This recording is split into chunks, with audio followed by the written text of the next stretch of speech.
Good morning, my name is Arslan Suleimanov, I'm an assistant editor at Visegrad Inside, and today I will guide you through the 5th episode of our Voices of Visegrad series. We're going to be covering the key events shaping the future of Poland, Czechia, Slovakia, and Hungary. So first things first, in the Poland section we're going to talk about the country's major investment in maintaining the US military facilities in the context of Poland's overall desire and willingness to become NATO's key logistical hub and strengthen its security and defense. Poland is investing around $500 million of its own funds to modernize US military facilities on its territory. The upgrades are planned to support up to 10,000 American troops across key bases in Poland and form part of the country's broader effort to modernize its military. In particular, Poland has agreed to cover majority of costs associated with stationing of the US troops on its territory as part of bilateral security cooperation. In 2025, Poland's defense spending reached a record of 4.7% of the GDP, making it one of the NATO's most assertive defense investors. Last year, the EU allocated 43.7 billion euros in low-cost loans for Poland's defense acquisitions under the bloc's SAFE scheme. This was complemented by a $4 billion loan guarantee delivered to Poland by the US. Investments in US facilities reflects Poland's strategy of anchoring long-term American engagement in the country's defense capabilities, considered as one of the strongest guarantee of national security. So is Poland's reliance on the United States in the area of security and defense excessive? I would say so. Only last week in Davos, a number of European leaders, the Canadian Prime Minister came out calling for diversifying away from the United States. We are in the situation that Greenland has been threatened by President Trump. We are in the situation in which trade relations have been weaponized. And I think that it's quite clear the number of Europeans are saying, this is too much. We really have to do something about it. And Poland should not really miss that boat, because we're going to be in the situation in which perhaps we will have some kind of closer relationship with the United States. But a lot of the rest of the West will be moving away from that. So we shouldn't be missing that boat.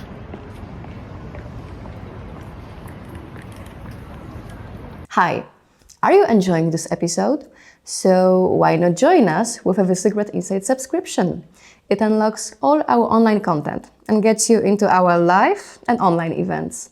And plus, a special treat for you listeners, head to visegradinsight.eu, choose a yearly subscription, apply code VisegradVoices25 and enjoy your 25% discount.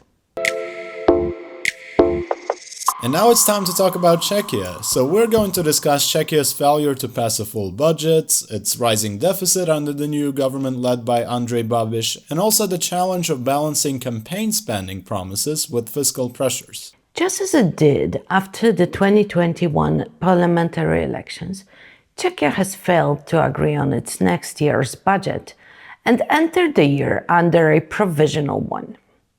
The new governing coalition, led by Prime Minister Babiš, has rejected the previous administration's draft and other further spending, pushing the estimated deficit to more than 18 billion.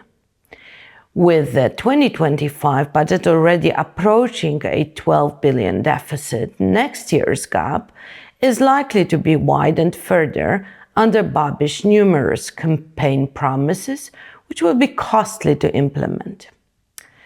While the economic outlook remains positive for the Czech Republic, with the country's GDP expected to grow by 2.3% and real wages set to rise among the fastest in the EU, fiscal pressures could force the government to balance ambitious spending with a widening budget deficit or sacrifice the latter. Addressing this when drafting the 2026 budget will be the government's first and most significant challenge. Government of Prime Minister Andrej Babiš has approved its new budget for 2026, where is higher deficit 310 billion Czech crowns than it was previously planned in previous plans of government of Prime Minister Fiala.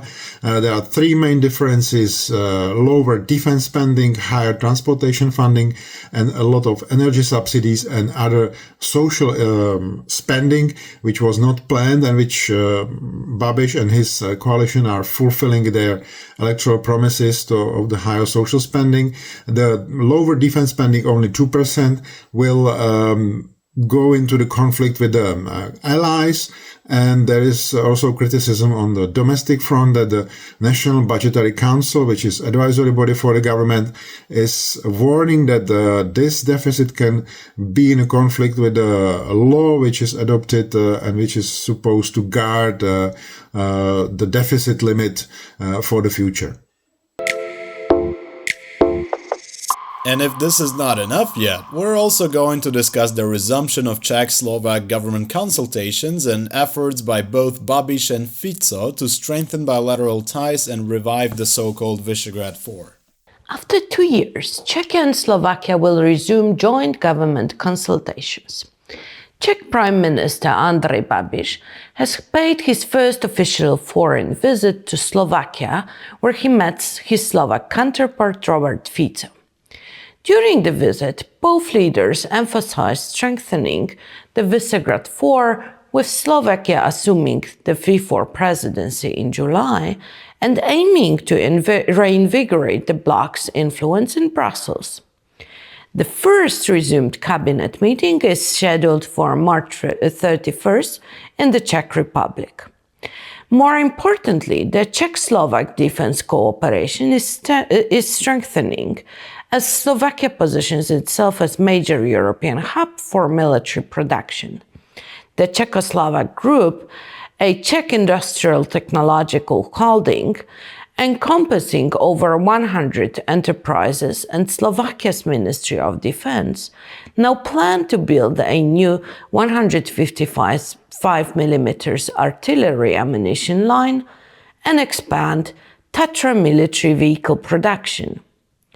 The new Czech Minister of Defense, Jaromír Zuna, stated that the Czech Republic will also participate next year in protecting Slovak airspace. The interests of Andrej Babiš and Robert Fico have overlapped many times in the past. Fico's government once helped Babiš's companies with subsidies, and the two have supported each other in elections. During the campaign, Babiš promised to renew the Visegrad Group, while Fico also says he wants a strong Visegrad that can once again shake up Brussels, as he puts it. As for common agenda, Hungary talked about forming a Ukraine skeptical axis with Slovakia and Czechia, but from what we have seen so far, Babiš seems to be unlikely to commit fully to such a project. Instead, the cooperation between Prague and Bratislava will probably focus on opposing parts of the Green Deal, particularly the emissions trading system. This is also expected to be a key issue at the joint government sessions coming up next month. Now the cherry on top, Hungary. We're going to talk about the country's fragile economic situation ahead of the April elections and how the economic and currency dynamics may shape Viktor Orbán's campaign.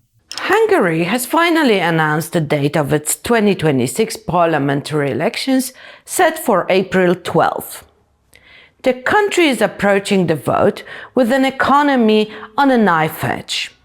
For the third year in a row, Hungary's gross domestic product growth is expected to remain below 0.5%. External balances are deteriorating, and the national currency continues to show sharp fluctuations, remaining more dependent on tight monetary policies than on solid economic fundamentals. With the 2026 elections now in sight, questions are emerging about the near-term economic outlook and the role the economy may play in the parliamentary campaign. It already proved politically consequential in 2022 when record lows of the forint worked to Viktor Orbán's advantage. As Orbán prepares to face his most serious political challenge to date, it's important to analyze the current state of Hungary's economy, the likely economic playbook ahead of the elections, and how these dynamics could affect the national currency and potentially be leveraged to political purposes again. The Hungarian economy is in a middle-income trap. The growth model of the past 3 decades is not working any longer. Employment growth has stopped, there are no reserves left, and the active population is shrinking in the country. Capital growth is not there either. EU funds are not coming to the country, FDI is not coming either because there is no available cheap labor. We can also see that productivity growth has basically stopped in the country. So there is no employment or capital growth in the country and productivity is not growing either, then basically this is why the Hungarian economy is not growing. This economic crisis can have political consequences as well. It is not a surprise that a major opposition party was able to emerge in the country exactly at the time when a major inflation crisis hit the country. Today, still more than 80% of Hungarians believe that the economy is not performing well and things are not going into the right direction. But the situation is very different from 4 years ago. At that time, the government still had the fiscal space to spend a lot before elections. Since 2022, Europe's worst inflation crisis hit Hungary, and due to the very high interest rate expenditures, the government doesn't have any room to maneuver to reduce the negative effects of inflation.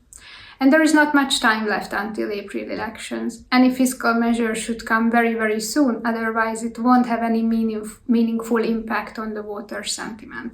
But Orbán has to be very careful with any additional fiscal spending measures due to the high vulnerability of the exchange rate. Any significant exchange rate depreciation would undermine Orbán's situation in the country. So we can expect that this is something they want to avoid under all circumstances. And that will be it for today's episode of Voices of Visegrad. If you like what you see, hit the subscribe button and consider following us across our channels to get more insight on Central and Eastern Europe from Central and Eastern Europe.